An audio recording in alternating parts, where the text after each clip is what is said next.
کہ اب بھی اگر محبتوں کی وجہ سے دل جھکیں گے تو ہمارے خاندان کی طرف ہی جھکیں گے۔ امام زین العابدین کے پاس گئے، امام زین العابدین اپنے حجرے میں بیٹھے، کہا جناب ایک بی بی حجر اسود کے ساتھ لگ گئی، آپ آئیے۔ امام زین العابدین رضی اللہ تعالیٰ عنہ نے فرمایا میں نے سنا ہے رئیس کی بیوی ہے، لوگوں کی تنگ کرتی ہے، چھڑا لے گا؟ انہوں نے کہا حضرت جی وہ بھی آیا ہوا ہے، وہ کہتا ہے اگر چھڑا سکتا ہوتا تو پہلے بھی چھڑا لیتا، مہربانی کرے۔ امام زین العابدین اٹھے، ان کے ساتھ گئے، اس بی بی سے جا کے کہنے لگے تو توبہ کرتی ہے؟ توبہ کرتی ہے؟ کہنے لگی کرتی ہوں۔ امام زین العابدین کے ہاتھ اٹھے، اور لفظ کیا ہے؟ یا اللہ تو جانتا ہے نا میں کون ہوں۔ لفظ کیا ہے؟ امام زین العابدین کی دعا سنو، دعا پر میں مولا تو جانتا ہے میں کون ہوں، میں کون ہوں۔ راوی کہتے ہیں امام زین العابدین کی زبان پر لفظ ہے یا اللہ تو جانتا ہے نا میں کون ہوں۔ بی بی دھڑام سے پیچھے گری اور کہنے لگی اللہ اکبر، دھڑام سے پیچھے گر گئی، اللہ اکبر۔ علی کا گھر بھی کیا گھر ہے کہ جس گھر کا ہر ایک بچہ جسے دیکھو وہی شیر خدا معلوم۔ اور میرے اعلیٰ حضرت فرماتے ہیں تیری نسل پاک میں ہے بچہ بچہ نور کا، تو ہے عین نور، تیرا سب گھرانہ نور کا۔ جناب امام زین العابدین رضی اللہ تعالیٰ عنہ کیا کہتے ہیں؟ یا اللہ تو جانتا ہے نا میں کون ہوں۔ ایک وہ تھے جو مٹ گئے، مٹتے ہیں، مٹ جائیں گے، مٹتے ہیں آدھا تیرے، نہ مٹا ہے نہ مٹے گا کبھی چرچا تیرا۔ ایک وہ تھے جو مٹ گئے، اور ایک یہ میرے امام کا صاحبزادہ ہے۔ اور میرے دوستو وہ جو بات میں نے پہلے کہی نا، یہ اکڑے رہے، یہ ظالم اکڑے رہے، مر گئے۔ میرے امام کا یہ صاحبزادہ، ایک صاحبزادہ مدینہ منورہ کے ایک کونے میں، ایک نکر میں ساری زندگی۔ لوگ کہتے ہیں کہ امام زین العابدین کا حال یہ تھا نماز شروع کرتے اتنی لمبی نماز پڑھتے کہ بھول جاتے سارا زمانہ۔ امام زین العابدین نماز پڑھ رہے ہیں، گھر میں آگ لگ گئی ہے، چھوٹا بچہ آپ کا چھوٹا صاحبزادہ قریب سویا ہوا ہے۔ امام زین العابدین رضی اللہ تعالیٰ عنہ نماز پڑھ رہے ہیں، آگ لگ گئی، بچہ قریب سویا، لوگ آئے، شور مچ گیا، آگ بجھاتے رہے، بچے کو اٹھا کے لے جاتے رہے۔ نماز کے بعد امام زین العابدین نے دیکھا، فرمایا یہ کیا ہے، یہ خاک کس قسم کی؟ انہوں نے کہا حضرت جی گھر میں آگ لگ گئی تھی، آپ کو پتہ ہی نہیں؟ کہا کیوں کیا ہوا؟ کہا ہم سارا زمانہ آگ بجھا رہا تھا، آپ نماز پڑھ رہے تھے۔ فرمایا تم دنیا کی آگ بجھا رہے تھے، میں نانا مصطفیٰ کی امت پر دوزخ کی آگ بجھا رہا تھا۔ تم دنیا کی آگ بجھا رہے تھے، میں حضور کی امت کے لیے دوزخ کی آگ بجھا رہا تھا۔ تم دنیا کی بجھاتے رہے، میں دوزخ کی بجھا رہا تھا۔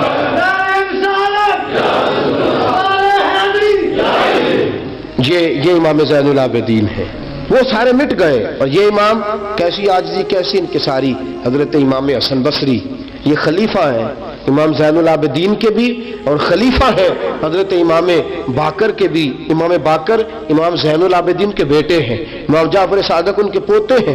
حضرت امام زین العابدین رضی اللہ تعالیٰ عنہ کے بارے میں حضرت حسن بصری فرماتے ہیں کہ رات کا سناٹا تھا، کعبے میں اس وقت اتنا رش نہیں ہوتا تھا، میں قریب ہی ٹھہرا ہوا تھا، آدھی رات کا وقت ایک نوجوان کے رونے کی آواز آئی، یا اللہ میرے گناہ بخش دے، یا اللہ مجھے معاف کر دے، یا اللہ مجھے معاف کر دے۔ وہ چیختا۔ امام حسن بصری فرماتے ہیں کہ میں سویا ہوا تھا اپنے حجرے میں، کعبے کے قریب ٹھہرا ہوا تھا۔ فرماتے ہیں کہ میری اس نوجوان کی آہوزاری کی وجہ سے میری آنکھ کھل گئی، اس کی طلب کی وجہ سے میں اٹھا۔ اور فرماتے ہیں کہ میں نے سوچا بہت بڑا کوئی گناہگار آ گیا ہے۔ فرماتے ہیں کہ وہ کیا کہتا ہے، جب میں اٹھا ہوں کعبے کے قریب گیا ہوں کہ جا کے تسلی دیتا ہوں تو اس کی زبان سے جملہ نکلا، کہنے لگا یا اللہ مجھے قیامت میں ذلیل نہ کرنا، اے اللہ اگر میرے عمل اچھے نہیں تو مجھے قیامت کے دن اندھا کر کے اٹھانا، میں تیرے نیک بندوں کے سامنے کیا جواب دوں گا۔ فرماتے ہیں وہ نوجوان تڑپتا ہے، روتا ہے۔ حضرت حسن بصری فرماتے ہیں کہ میرے پہنچتے پہنچتے وہ اتنا بلند آواز سے تڑپنے لگا کہ بے ہوش ہو کے زمین پہ گرا۔ آپ فرماتے ہیں میں قریب گیا، اس نوجوان کے قریب گیا تو بڑی خوبصورت خوشبو مجھے آئی۔ فرماتے میرے دل میں خیال تھا تسلی دوں گا کہ بیٹا ٹھہر جا، میں بھی دعا کرتا ہوں، تو بھی دعا کر، اللہ بڑا مہربان ہے معاف کر دے گا۔ فرماتے ہیں جب میں نے اس نوجوان کے چہرے سے زلفیں ہٹائی، گرد صاف کی تو میرے پاؤں تلے سے زمین نکل گئی۔ یہ تو امام حسین کا بیٹا زین العابدین ہے، یہ تو امام حسین کا لخت جگر، علی المرتضیٰ کے جگر پارے جناب سیدہ فاطمہ کے نور نظر ہے، یہ تو حضرت شہر بانو شہزادی کے بیٹے ہیں۔ اتنی آہوزاری، اتنی